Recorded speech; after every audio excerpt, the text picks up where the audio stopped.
Assalamualaikum. I'm teacher from Ilm Online Academy, and in today's class we will start our other half of the paper. That was the theory paper, and the season was May June, and the session was 2011.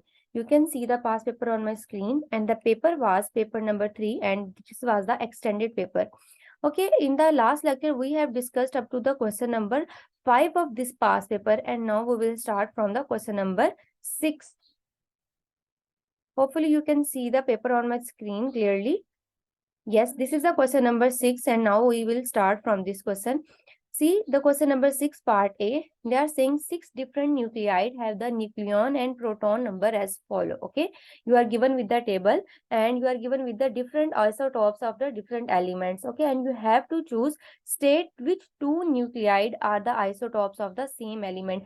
आपको वो choose करना है जो कि एक ही element के आपके पास दो आइसोटॉप्स हैं. ठीक है, and you know about the isotopes. So you can see you know that the isotopes have the same proton number but they have different nucleon number. Okay, and you can see from the table the 84 and this one 84. Okay, ये आपके पास क्या है, that are the same proton numbers. Okay, further अगर आप सी में देखें तो जो आपका न्यूक्लियन नंबर है that is 211 and the nucleon number for 84 जो आपके पास है that is 214. Okay, this is the answer. And you know about the isotopes of the polonium. Okay, polonium has two isotopes and polonium has the isotopes of 214 and 211. They have nucleon number 214 and 211 and the proton number is same as 84 and 84. So according to this our answer will be A and C are the isotopes of the same element. Okay, further see the B part of this question. They are saying thorium 232 has half life of 1.4 exponential 10 years. Okay, you are given with the half life of the thorium 232 at a particular instant. ठीक है, एक आपके पास particular एक time पे आपके पास होता है the activity of a sample of thorium 232 is 120 becquerel. Okay, आपके पास 120 बैक्रेल का मतलब है कि एक पर्टिकुलर इंस्टेंट पे आपको थोरियम की एक्टिविटी प्रोवाइडेड है दैट इज 120.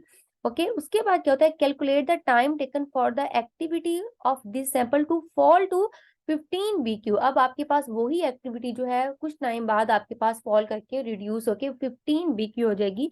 तो आपको क्या करना है, आपको ही have to find out the time taken कि वो जो 120 से 15 बैक्रेल होने में उसको कितना टाइम लगा है. Okay, you know the equation. We can find the activity as A is equals time as A is equals to A naught into exponential minus lambda into the time t. Okay, we have A naught and we also have A and we have we can find out the value of lambda. Okay, और जो आपके पास time की value है, ठीक है, वो time की वैल्यू हम इस इक्वेशन से फाइंड आउट कर लेंगे. Okay, you can see from the A naught, हमें ए नॉट भी गिवन है. इनिशियल वैल्यू हमारे पास है A naught that is 120 and A is our 15 becquerel. Okay, but we don't have lambda, we have to find out the lambda. So we will use the equation for lambda as lambda is equals to natural log of 2 is divided with the half life. Okay, and we are also given with the half life that is 1.4 exponential 10. Okay, first of all हम क्या करेंगे, हम यहाँ से आपके पास lambda की value जो है उसको कैलकुलेट कर लेते हैं. Okay, you can see that the value of the lambda is natural log of 2. Okay, natural log of 2 you can put it on in your calculator, and when you will put the calculator in your calculator as natural log of 2 it will give you the value as 0.693. Okay, further divide this value with the half life time. ठीक है, half life you are given with is 1.4 exponential 10 years. Okay, so just you have the answer as 0.693. Okay, and divide this value with 1.4 exponential 10. So you will have your answer for the lambda that is equals to 4.95 exponential minus 11. Okay, so just put the values in the question in the required equation. So when we will put the values it will be equals to 15 equals to 120 into the exponential 4.95 4.95 multiplied with the exponential minus 11. Okay, so just take that 120 on the left hand side and divide it with 50, so 15.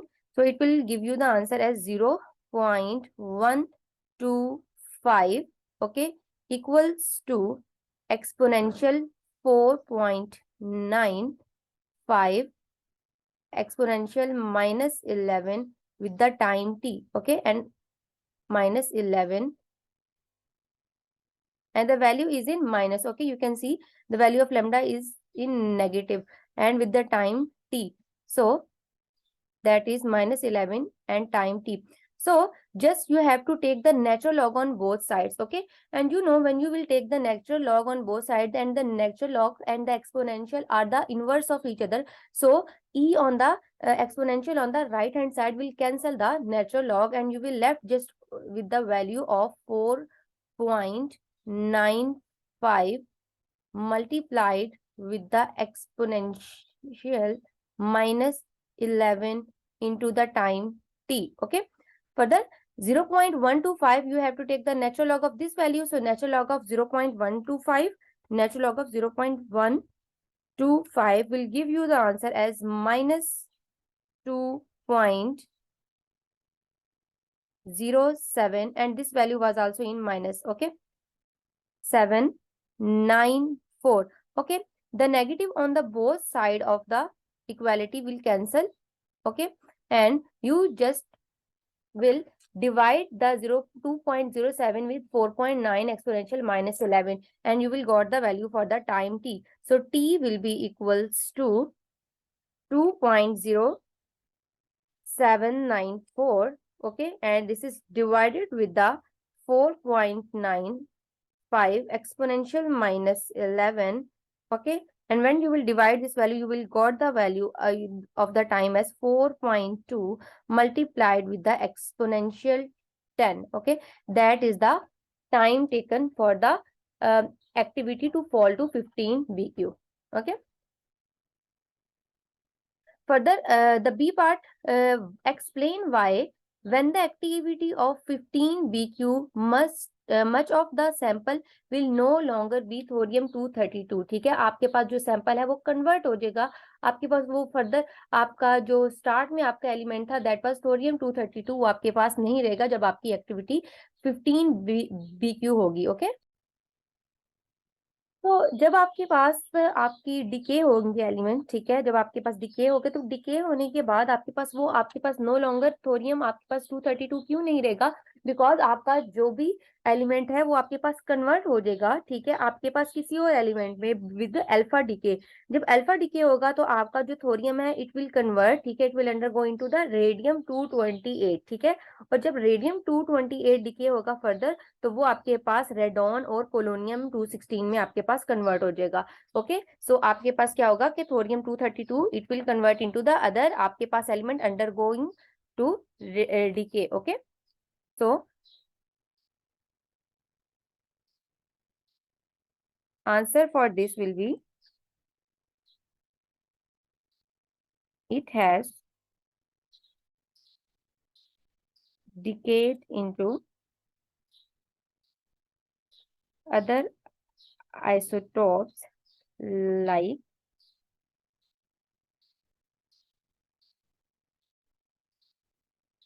(228). Okay,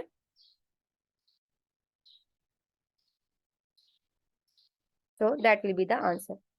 Okay, further third part of this question, the sample of thorium 232 is used, ठीक है, in an experiment in a laboratory. Explain why its activity may be regarded as a constant. ठीक है, इसकी activity को as a constant value आपके पास क्यों treat किया जाता है,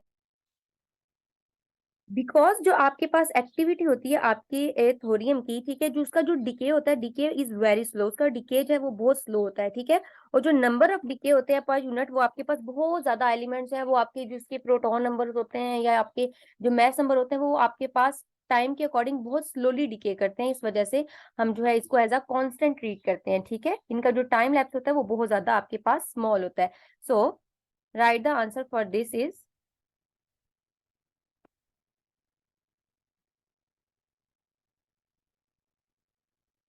because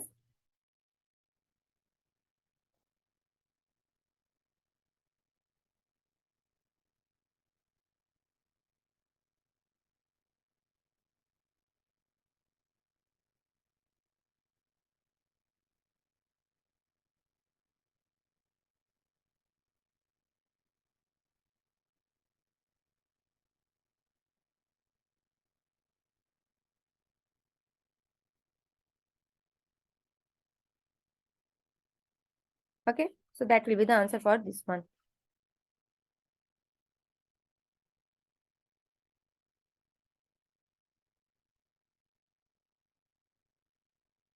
Okay, let's move further to the next question, that is question number 7.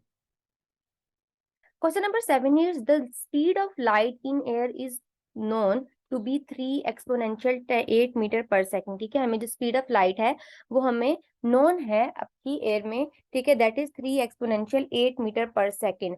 Outline how would use a refraction. Okay, refraction आपके पास है, this is not reflection, this is refraction. Okay, make clear your concept about the refraction and reflection. Experiment to deduce the speed of light in glass. ठीक है, कि आपके पास experimentally के through आपने क्या बताना है कि आपके पास स्पीड ऑफ लाइट जो वो ग्लास में आपके पास किस तरह डिड्यूस होगी। You may draw the diagram it if it help to clarify your answer. ठीक है, आपने अपने जो आंसर है उसको डायग्राम के थ्रू भी आप अपने आंसर को क्लैरिफाई कर सकते हैं कि जब आपके पास आपकी स्पीड ऑफ लाइट जो है वो आपके पास कहाँ से एयर से आपके पास गिलास में मूव करेगी तो आपके पास स्पीड ऑफ लाइट किस तरह आपकी चेंज होगी। ओके, और आपने उसको एक्सपेरिमेंटली आपने अपनी डायग्राम के थ्रू इसको शो करवाना है। ओके, तो फर्स्ट ऑफ ऑल हम फिगर के थ्रू इसको आपके पास करेंगे, फिर उसी फिगर को हम इलेबोरेट करके यहाँ पर आपके पास थ्योरी के अकॉर्डिंग जो है वो एक्सप्लेन करेंगे। ठीक है, यहाँ पर हमारे पास क्या होगा, first of all we will have a light source. ठीक है, लेट्स सपोज कि आपके पास एक लैंप होगा। ठीक है, just like this you will have a lamp. ठीक है, okay, the lamp will shine the light. Okay, and further in the path of the lens we will place a slit. ठीक है, वो स्लिट आपके पास करेगी, that slit will make the light okay to travel only, make the light beam. ठीक है, इस point से आपके पास ये स्लिट होगी और इस स्लिट में से आपके पास लाइट जो है वो क्या होगी, पास होगी। ठीक है, ओके, जब लाइट इसके पास से पास होगी फर्दर हम लोग क्या करेंगे नेक्स्ट, इसके आगे जब लाइट इस पॉइंट से आपके पास फॉल करके आपके पास इस पॉइंट से पास करके आएगी तो यहाँ पर हमने आपके पास एक ग्लास ब्लॉक रखा होगा। ठीक है, जस्ट लाइक दिस। ओके, ये ग्लास ब्लॉक आपके पास क्या करेगा, इस ग्लास ब्लॉक से आपके पास रे जो है इस ग्लास ब्लॉक पे स्ट्राइक करेगी और जब आपके पास इसको हम कह देंगे that will be your angle of i. ठीक है, that will make from the normal. Okay, i angle of incidence जो कि आपका नॉर्मल। फिर जब आपकी जो लाइट है वो आपके पास इसके मीडियम में एंटर हो जाएगी। ठीक है, जो कि आपका ग्लास मीडियम है तो एयर आपका क्या है, air is your rare medium, that is your air medium and that is your glass medium. And you know that glass is a denser medium, और जब डेंसर मीडियम में रेयर रेयर से denser medium में आपकी light enter होगी सो आपके पास उसकी speed slow down हो जाएगी। ठीक है, और आपके पास इसमें आपके पास जस्ट लाइक दिस बेंडिंग जो है वो हो जाएगी। ओके, तो ये आपके पास क्या हो जाएगा, यहाँ पर आपके पास एंगल ऑफ रिफ्रैक्शन आपके पास अकर होगा from the normal. Okay, that is your R. Further we will explain this in our words. ठीक है, when the light passes through the slit and it will enter from the air to the glass, its speed and the refractive index. Okay, आपने refractive index का भी बताना है कि refractive index जो है वो चेंज हो जाएगा, will change and the light will refract. Okay, entering into the second medium that is glass. Okay, और हम लोगों ने फिगर के थ्रू भी इसको शो कर दिया कि रिफ्रैक्शन जो है वो आपके पास किस तरह होगी। Further see from the B part of this question, In the B part of this question is a tsunami is a giant water wave, ठीक है, it may cause by earthquake, ठीक है, below the ocean. Wave from a certain tsunami have a wavelength of 1.9 exponential 5 metre, ठीक है, आपके पास wavelength जो है वो दी हुई है and the speed is 240 metre per second. You have to calculate the frequency, आपको calculate करनी है frequency of the tsunami. So we will use the wave equation as V is equals to F into lambda. Okay, we are also given with the lambda, we have the speed of the tsunami, so we will arrange this equation as lambda, as F is equals to V, that is the speed, divided with the lambda, that is the wavelength. Okay, the speed is 240 meter per second divided with the lambda.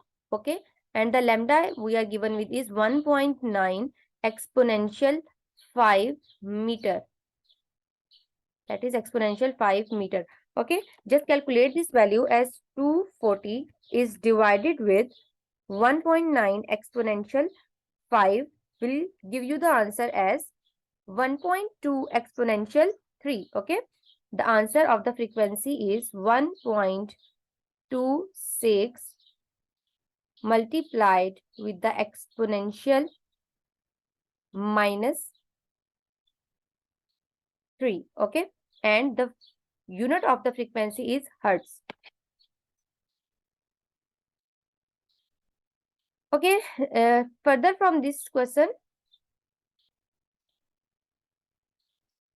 third part is the shock wave has from the earthquake travel at 2.5 exponential 3 meter per second. Okay, and the center of the earthquake is 6.0. Okay, multiply with the 10 raised to power 5 meter from the coast of the country.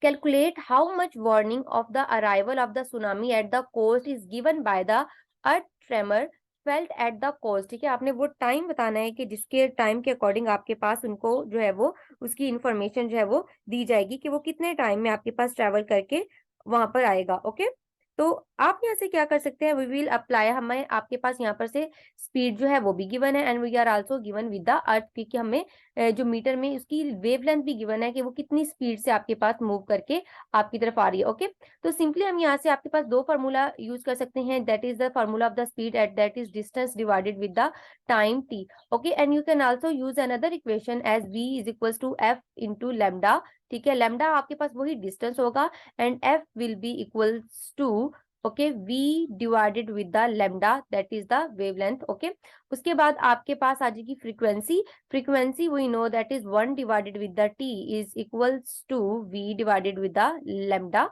Okay, so आपने अगर इसको invert करें तो you will have t is equals to lambda divided with the velocity v. और इसी equation से अगर आप t को सेपरेट करें so t will be equals to the distance divided with the velocity v. तो सेम आपके पास दोनों इक्वेशन में यहाँ पर d भी आपका डिस्टेंस ही है, लैम्डा भी आपके डिस्टेंस ही बता दी है, that is v is the speed जो आपको गिवन है. ओके, और जो आपके पास बाकी आपको गिवन है time, you have to find out. Okay, तो जस्ट हम लोग क्या, हमारे पास डिस्टेंस जो है, डिस्टेंस जो है वो ट्रेवल करेगा आपके पास, that is 6 multiplied with the exponential 5 metre. Okay, and divide it with the velocity की, कितनी वेलोसिटी के साथ वो मूव करके आपके पास वेव जाएगी, that is 2.5 multiplied with the exponential 3 metre पर सेकेंड. ओके, और टोटल जब आप इसको कैलकुलेट करेंगे in your calculator, you will got your answer as 240 seconds. Okay, तो ये आपके पास टाइम हो जाएगा सेकंड में, you can also convert it into minutes. Okay, and when आप इसको कन्वर्ट करेंगे मिनट में, you will got the time as 4 minutes. Okay, तो टोटल वार्निंग का टाइम आपके पास कितना होगा, सेकंड्स में होगा आपके पास 240 सेकंड्स और आपके पास मिनट्स में होगा 4 मिनट्स. ठीक है, इतने टाइम में आपको जो है वो आपकी इंफॉर्मेशन या फिर आपको उनको पता चल जाएगा कि आपके पास इतने टाइम में जो सुनामी है वो आपके पास यहाँ पर मूव कर सकता है. ओके, फर्दर आपके पास है next question of this paper is question number 8. Question number 8 is figure 8.1 show a section of an optical fibre. ठीक है, आपको ऑप्टिकल फाइबर की गिवन है आपको figure. It consist of a fibre of a dense transparent medium. ठीक है, coast with the layer of less denser transparent material. Further, one ray within the fiber has been started for you on figure, ठीक है। आपके पास ए रे जो है वो हमें स्टार्ट करके बताई हुई है। Further state and explain what happened to the ray already drawn, ठीक है। आपके पास जो आपकी रे जो ड्रॉन है उसके साथ आपके पास क्या होगा जब वो आपके पास इस फाइबर ऑप्टिक केबल में से मूव करेगी। After it reaches the boundary between the material, जब वो आपके पास बाउंड्री के दरमियान में पहुंचेगी जो कि आपके पास इस मटेरियल के दरमियान है, ओके। तो हमारे पास यहाँ होगा कि आपके पास ये जो कोर है इससे जो आपके पास लाइट होगी जो रे ट्रेवल करके जा रही है वो टोटली आपके पास इसी आपकी फाइबर ऑप्टिक के अंदर रिफ्लेक्ट हो जाएगी। आपके पास कोई भी लाइट रिफ्रैक्ट नहीं होगी, ओके। कोई भी लाइट आपके पास यहाँ से पास नहीं करेगी, टोटल लाइट जो है वो आपके पास रिफ्लेक्ट हो जाएगी आपके पास अगेन उसी मीडियम में, ठीक है। और आपके पास जो फिनोमिना होगा and the phenomena will be total internal reflection, okay. Angle of incidence जो है वो आपके पास एंगल ऑफ रिफ्लेक्शन के इक्वल होगा और आपके पास रे जो है वो आपके पास ट्रेवल करके इस तरह फर्दर जो है वो मूव करेगी, ओके। और आपके पास कोई भी लाइट आपके पास नेक्स्ट मीडियम में एंटर नहीं होगी एंड वो आपके पास फिनोमेना, इसको हम क्या कहते हैं, that phenomena is called the total internal reflection, okay okay. So no ray will refract from the medium, okay. कोई भी रे रिफ्रैक्ट नहीं होगी, okay. There will be total internal reflection, okay, reflection, and you know the condition for the total internal reflection। हमें पता है कि जब हमारे पास total internal reflection होती है, ओके, तो जो हमारे पास रिफ्रैक्शन होती है, ठीक है, जहां से आपके पास रे इमर्ज हो रही होती है, ठीक है, या आप ये कह लें एंगल ऑफ इंसिडेंस जो है वो आपके पास क्रिटिकल एंगल से ग्रेटर होता है and angle of incidence will be greater than critical angle, okay. आपके पास एंगल ऑफ इंसिडेंस जो है वो क्रिटिकल एंगल से ग्रेटर हो जाएगा। फर्दर बी पार्ट है, on figure 8.1 carefully continue the रे until it reaches the end of the section of the optical fibre, okay. ये क्वेश्चन जो है ये मैंने आपके सामने रे जो है वो ड्रॉ कर दिया। आपके पास कोई भी लाइट रिफ्लेक्ट नहीं हो रही है, आपके पास जितनी भी लाइट थी वो आपके पास टोटली जो है इंटरनली रिफ्लेक्ट होके आपके पास फर्दर मूव कर रही है, ओके।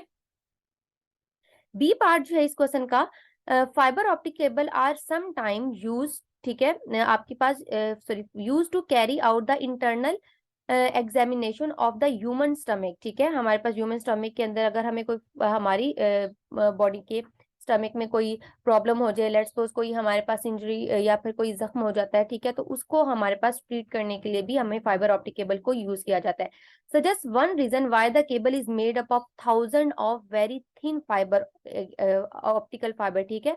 आपने बताया कि ये जो हमें पता है कि हमारे पास ये जो फाइबर केबल होती है, ठीक है, ये बहुत छोटी छोटी बहुत थिन सी वायर से मिलकर बनी होती है, ठीक है, ऑप्टिकल फाइबर से। तो आपने उसका रीजन बताना है कि आपके पास ये रीजन जो है इसके इस तरह आपके पास फाइबर ऑप्टिक केबल क्यों बनाई जाती है। तो उसकी आपके पास रीजन ये है कि फाइबर ऑप्टिकल केबल जो है ये आपके पास काफी फ्लेक्सिबल होती है और ये इजीली बेंड करके हमारी जो वोकल कॉर्ड है उससे इजीली बेंड करके डाउनवर्ड जो है वो चली जाती है, ठीक है। और आपके पास ब्रेक भी नहीं होती है। सो इस और इसकी जो इवन रेवोल्यूशन है वो भी आपके पास बहुत ज्यादा आपके पास स्ट्रांग होती है। इस वजह से हम फाइबर ऑप्टिक केबल को इसलिए यूज करते हैं। So it bends easily and to break, okay, and it has greater revolution. So,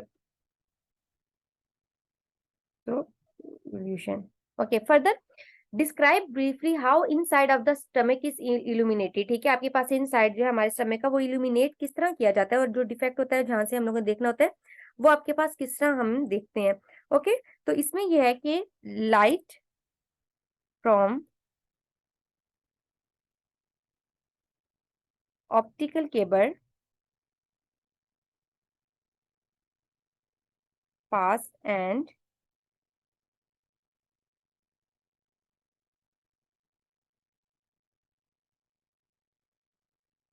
it the interior of the stomach, ठीक है।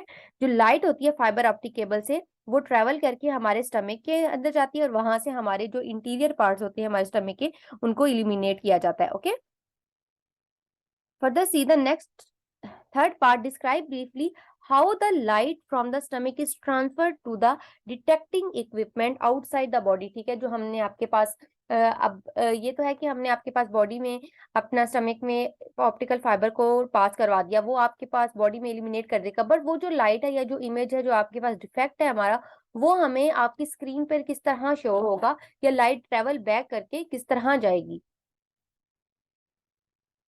तो इसमें क्या होता है कि हमारे जो स्टमक होता है, स्टमक की जो वॉल्स है उनसे आपके पास कोई भी लाइट एमिटेड नहीं होती। ओके, और जो एंडोस्कोपी होती है, ठीक है, इस प्रोसेस को हम कहते हैं एंडोस्कोपी।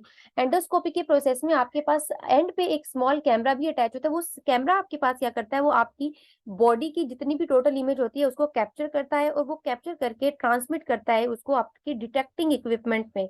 अब डिटेक्टिंग इक्विपमेंट आपके पास क्या है, लेट्स सपोज आपका कंप्यूटर या आपका मॉनिटर है, ठीक है, उसके ऊपर आपके पास उसकी इमेज जो है वो शो करवाता है, जिसकी वजह से आपको अपना जो भी पार्ट है वो आपको शो हो जाता है कि यहाँ पर डिफेक्ट है, या फिर आपके पास जो आपके डॉक्टर्स होते हैं वो उस पार्ट को डायग्नोस कर लेते हैं। Okay, so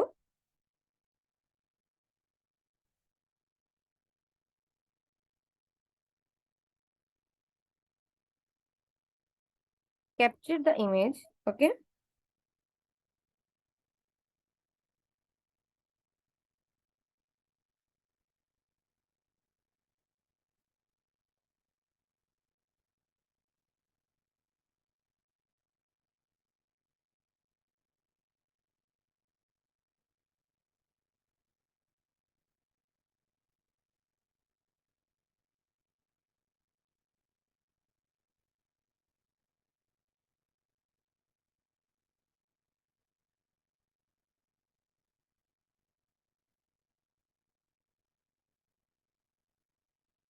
okay, that is the answer for the third part.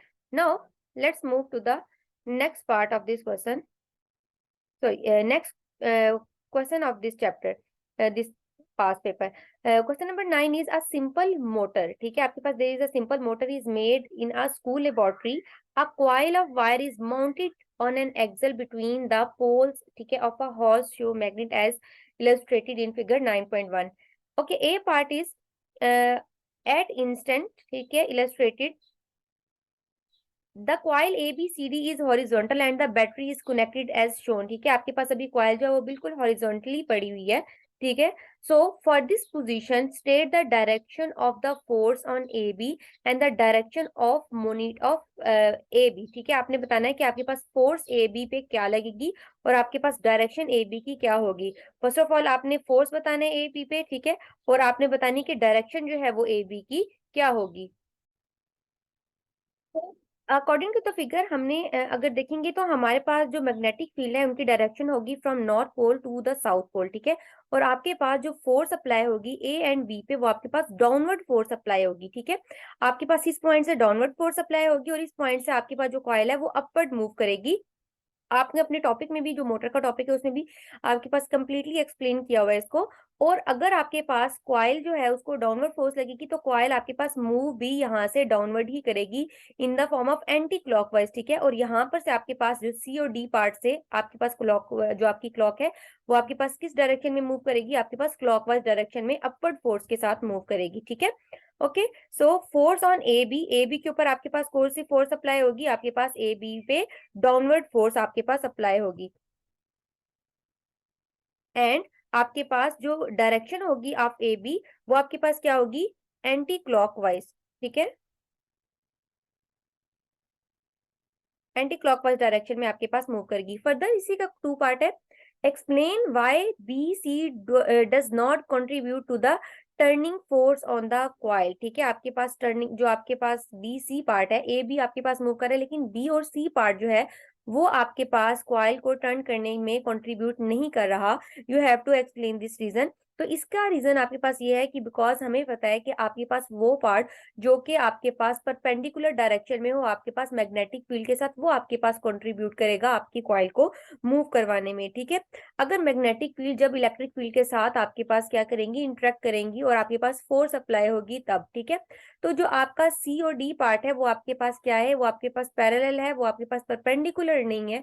तो परपेंडिकुलर ना होने की वजह से आपके पास क्या होगा, वो मैग्नेटिक फील्ड लाइंस को कट नहीं करेगा, जिसकी वजह से आपके पास वो फोर्स अप्लाई करने में अपना रोल प्ले नहीं करेगा, ओके, उसमें कंट्रीब्यूट नहीं करेगा।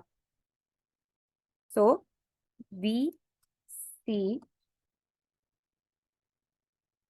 Parallel to the field lines, ठीक है, जो आपके पास बार जो मैग्नेट आपके लगाया उसकी फील्ड लाइंस, ठीक है, and do not interact with them, so that's why not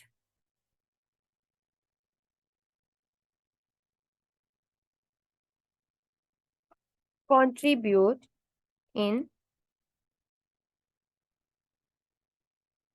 rotating the coil, okay. Further, next part of this question is B, at the instant when the coil is vertical, ठीक है, जब आपके पास coil vertical होगी, the springy contact do not, ठीक है, in fact make contact with the ends of the coil. तो आपके पास जो स्प्रिंग्स हैं वो आपके पास कॉइल के साथ जो है वो कॉन्टेक्ट नहीं करेंगे। Describe and explain what happen to the coil, ठीक है। तो आपने बताना है कि कॉइल के साथ क्या होगा। आपको पता है कि हमारे पास जब कॉइल का कॉन्टेक्ट होता है स्प्रिंग के साथ, तभी आपके पास बैटरी से इलेक्ट्रिसिटी जो है वो आपके पास मूव करती है आपकी कॉइल से, और वो मैग्नेटिक फील्ड के साथ इंटरेक्ट करती है। अगर आपके पास स्प्रिंगी कॉन्टेक्ट नहीं होगा तो आपकी कॉइल में से इलेक्ट्रिक फील्ड जो है वो इलेक्ट्रिसिटी पास नहीं करेगी, और ना ही वो आपके पास फर्दर किसी मैग्नेटिक फील्ड के साथ रोटेट करेगी, और आपकी मोटर जो है वो स्टॉप हो जाएगी, okay. So when they will not make contact,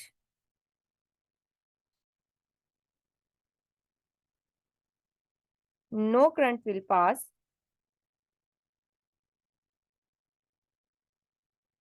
through the coil and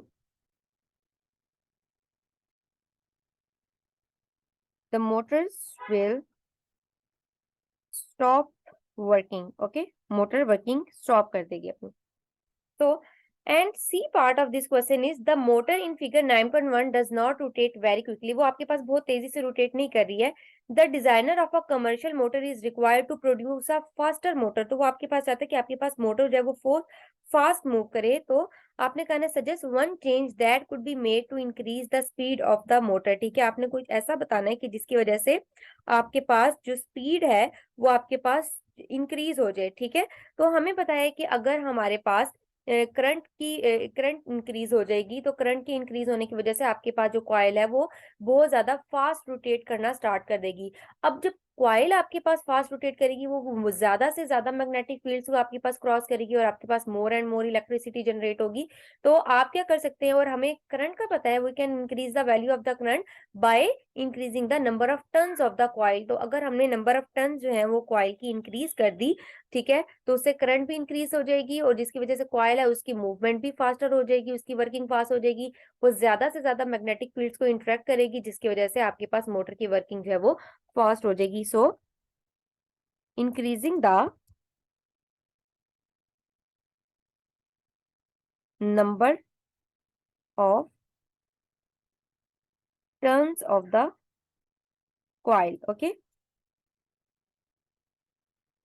further, and आप इसके अलावा ये भी कह सकते हैं कि अगर आप कॉइल को छोड़ के आप स्ट्रॉन्ग, बहुत ज्यादा स्ट्रॉन्ग मैग्नेट चूज करें, तो उसकी वजह से भी आपके पास मोटर की वर्किंग जो है वो फास्ट हो सकती है। और using a strong magnet, okay. So question number 9 जो है वो आपका यहाँ पर एंड हो गया। Next we have question number 10। See from question number 10, question number 10 is A cathode ray oscilloscope make use of the process known as the thermonic emission. Thermonic emission means आपके पास जब इलेक्ट्रॉन्स को heat up किया जाता है, या आपके पास कोई भी आपके पास कैथोड है उसको हीट अप किया जाता है, तो उसमें से इलेक्ट्रॉन्स एमिट होते हैं, उस प्रोसेस को हम कहते हैं thermionic emission. Describe what happened during this process. तो आपने बताना है कि इस प्रोसेस में आपके पास क्या होता है. ठीक है, तो हमें पता है कि हीटिंग की वजह से आपके पास इलेक्ट्रॉन जो हैं वो रिलीज होते हैं, जिसको हम कहते हैं thermionic emission. Okay, so because of the heating, okay,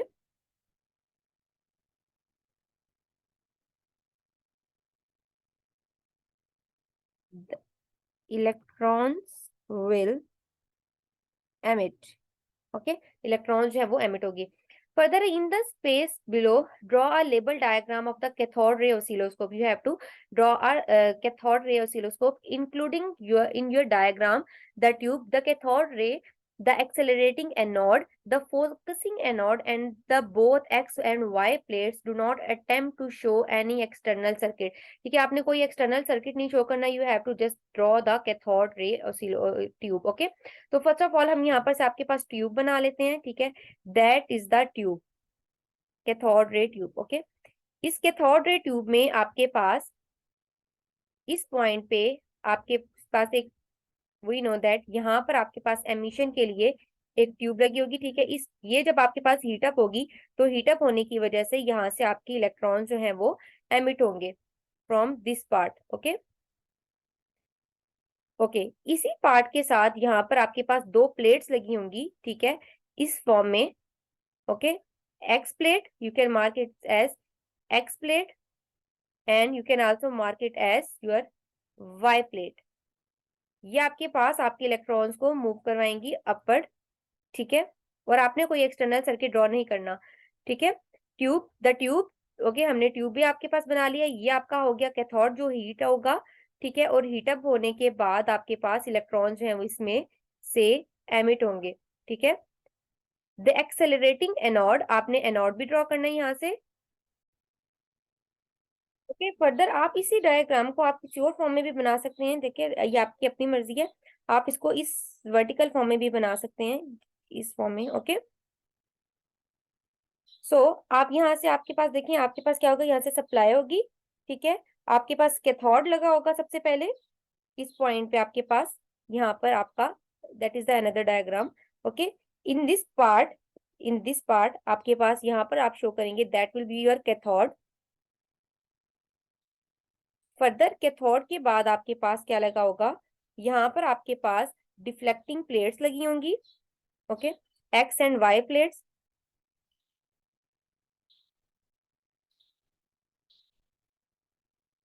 X and Y plate. Okay, यहाँ पर आपके पास इसके दरमियान आपका क्या लगा होगा, यहाँ पर इस पॉइंट के इस पार्ट में आपके पास आपका वो है एनोड लगा होगा. ओके,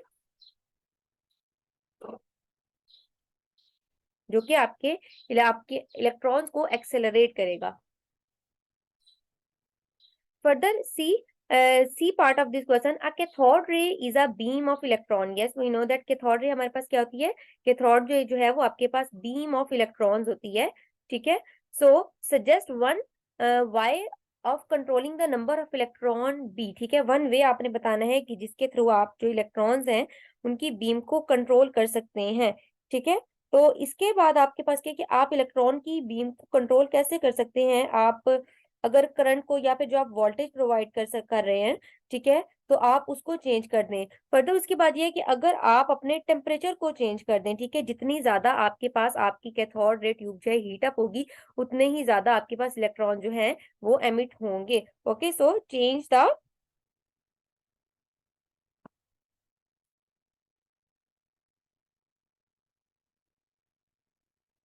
और द पावर. ठीक है, और जितनी ज्यादा आप पावर देंगे उतना ही आपका टेम्परेचर जो है वो चेंज होगा, जिसकी वजह से मोर एंड मोर आपके पास इलेक्ट्रॉन जो है वो फ्लो करेंगे आपकी कैथोड रे ट्यूब में से. Okay, further D part of this question. Okay, D part is on a cathode ray tube, ठीक है, आपके पास cathode ray tube has 5000 voltage between the accelerating anode and the cathode. The beam of electron carries the total charge 0.0095 coulomb and in 5 seconds calculate the current caused by the beam. You have to calculate the current. Okay, you are given with the voltage, ठीक है, जो आपके पास tube को voltage provide की जा रही है और कितने टाइम में, और चार्ज भी हमें गिवन है, तो हम यहाँ से क्या करेंगे, we have to calculate the current. तो सिंपली हम यहाँ से करेंगे, करंट का फॉर्मूला अप्लाई करेंगे. Current is equals to Q, that is charge divided with the time, flow of charge in the particular time. ठीक है, तो चार्जेस की वैल्यू हमारे पास गिवन है, दैट इज 0.0095 कूलम. ठीक है, and divided with the time is 5.0 seconds. Okay, and just divide this value, and when you will divide this value you will got your answer as 0.0019 ampere. Okay, and you can also write it as 1.9 milliampere. Okay, 10 to the power minus 3 will become as milli. Okay, so it will be equal to milliampere. Next आपके पास B है, the energy transferred by the beam in 20 second. ठीक है, हमें energy find out करनी है, and we know the formula as energy is equals to voltage into the current I. ठीक है, into the time T. We have voltage. Okay, the value of the voltage you are given with is 5000 volt, and the current we have just find out, and this is 0.0019, and you can also put it as 1.9 exponential minus 3 multiplied with the time, and the time is 20 seconds. And when you will put this value into the calculator, you will got your answer as 190 joule. Okay, the unit of energy is joule. So the question number 9 is question number 10. Okay, we have done with the question number 10. Now further move to the question number, last question is question number 11. Question number 7 is a mass of 0.36 kg of a certain substance in the solid state in a well insulated container. ठीक है, आपके पास उसका mass given है आपको. ठीक है, the substance is heated at the rate of 1.2 exponential 4 joule per minute. Okay, 20 minute after starting the heating. ठीक है, 20 मिनट बाद वो हीटअप होना स्टार्ट हो जाता है. The substance is at all the same temperature and it started to melt. 11.0 minute after starting the heating the substance finished melting and the temperature starts to rise again. ठीक है, melting आपके पास वो complete होगी, उसके बाद आपके पास क्या होता है, अगेन उसकी हीट जो है वो इंक्रीज होना स्टार्ट हो जाती है. सो calculate the specific latent heat of substance. You have to calculate the specific latent heat. Okay, LF हमें find out करना है. Calculate the latent heat, we will apply the formula as L is equals to the energy E divided with the time T. ठीक है, time हमारे पास क्या है, total हमारे पास 11 मिनट आफ्टर जो है उसके बाद, और जो स्टार्ट का टाइम था वो हमारे पास कितना है, 2 मिनट्स. तो टोटल टाइम जो है वो हम कैसे फाइंड आउट करेंगे, टोटल टाइम हमारे पास होगा 11 minus 2. Okay, so time will be equals to 9 minutes. ठीक है, हम इसको मिनट्स में ही आपके पास लेके चल रहे हैं. फर्दर एनर्जी आपके पास, एनर्जी आपके पास कितनी गिवन है. ठीक है, एनर्जी प्रोवाइडेड आपको, यस एनर्जी हम फाइंड आउट करेंगे पावर. ठीक है, P into the time T से डिवाइडेड विद द आपके पास आ जाएगा time. Okay, that is the total energy. Further आपके पास आपके पास मैस है. यहाँ पर आपके पास आना था mass, that is your mass, and the mass is 0.36 kg. Okay, equals to power अभी आपके पास है, that is 1.2 exponential 4. ठीक है, multiplied with the time, and the time we have got is 9 minutes. ठीक है, divided with the mass, and the mass is 0.36. Okay, just put these values into the calculator and you will got your answer as 3 multiplied with the 10 raised to power 5. Okay, 3 multiplied with the 10 raised to power 5 joule per kilogram. Energy is in joule and the mass is in kilogram. Okay, further B part, after 11 minutes on heating the temperature start rising again. ठीक है, आपके पास 11 minutes heat up करने के बाद आपका temperature जो है, ठीक है, वो आपके पास अगेन इंक्रीज होगा. इन विच स्टेट द सब्सटेंस. ठीक है, अब आपके पास सब्सटेंस जो है वो किस स्टेट में होगा. ठीक है, तो आपको पता है कि अगर हम फर्दर उसको उसकी मेल्टिंग टेम्परेचर से जो है वो इंक्रीज करना स्टार्ट कर देंगे, ठीक है, जो उसका मेल्टिंग टेम्परेचर जो है वो आपके पास हो गया, ठीक है, तो उसके बाद फर्दर अगर हम उसको फर्दर हीट करते रहेंगे तो उसके बाद क्या होगा, the substance will begin to vaporise, ठीक है, आपके पास वेपराइज होना स्टार्ट हो जाएगा, उसमें वेपर जो है वो प्रोड्यूस होना स्टार्ट हो जाएंगे और आपका सब्सटेंस जो है वो उसमें इवेपोरेशन क्रिएट होना स्टार्ट हो जाएगी। नेक्स्ट आपके पास है describe in the next part of this question, describe what happen to the molecule as the thermal energy supply to them in this state.